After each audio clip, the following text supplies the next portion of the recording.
જમ્મુ કાશ્મીરમાં આતંકવાદી કરેલા હુમલાને લઈને વિરોધમાં આજે તલોદમાં વેપારીઓ દ્વારા સદ્ધર બંધ પાડવામાં આવ્યું હતું। તલોદ તાલુકામાં આજે સજ્જડ બંધ એલાન પાડવામાં આવ્યું હતું। જોકે પહેલગામ આતંકી હુમલાને પ્રત્યાઘાત તલોદ ખાતે પડ્યા છે। વેપારી એસોસિએશન દ્વારા તેમજ હિન્દુ વિશ્વ પરિષદ દ્વારા બંધનું એલાન પાડવામાં આયોજન કરવામાં આવ્યું હતું, જેથી તલોદ માર્કેટ, તલોદ બજાર, હરસોલ બજાર તેમજ તાજપુર સહિતના બજારો આજે સજ્જડ બંધ રહ્યા હતા। તલોદ વેપારી એસોસિએશન અને હિન્દુ વિશ્વ પરિષદના આગેવાનો દ્વારા આતંકવાદીઓ સામે સખત કાર્યવાહી કરવાની માંગ સાથે વિરોધ।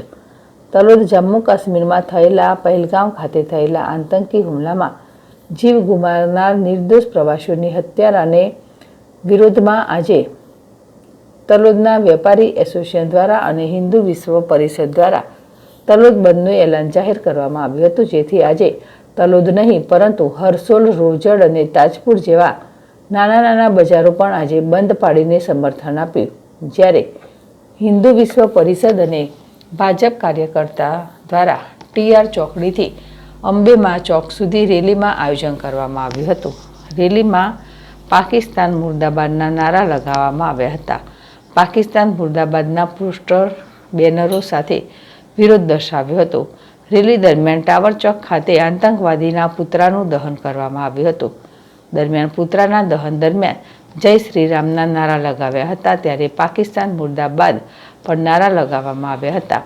રેલીને અંબેમા ચોક ખાતે લઈ જવામાં આવી હતી, જ્યારે પોલીસ બંદોબસ્ત સાથે આ રેલીનું આયોજન કરવામાં આવ્યું હતું, જ્યારે આ રેલીમાં મોટી સંખ્યામાં લોકો જોડાયા હતા। આ કાર્યક્રમ દરમિયાન પ્રાંતિજ વિધાનસભાના ધારાસભ્ય ગજેન્દ્રસિંહ પરમાર, ભાજપના મહામંત્રી VB ઝાલા, ભાજપ જિલ્લા પ્રમુખ કનકસિંહ, વિશ્વ હિન્દુ પરિષદના પ્રમુખ ટીનુભા તેમજ હરસોલ ડેલિગેટ, અન્ય ભાજપ કાર્યકર્તા અને વેપારીઓ હાજર રહ્યા હતા। અર્જુનસિંહ પરમાર, ZSTV, તલોદ।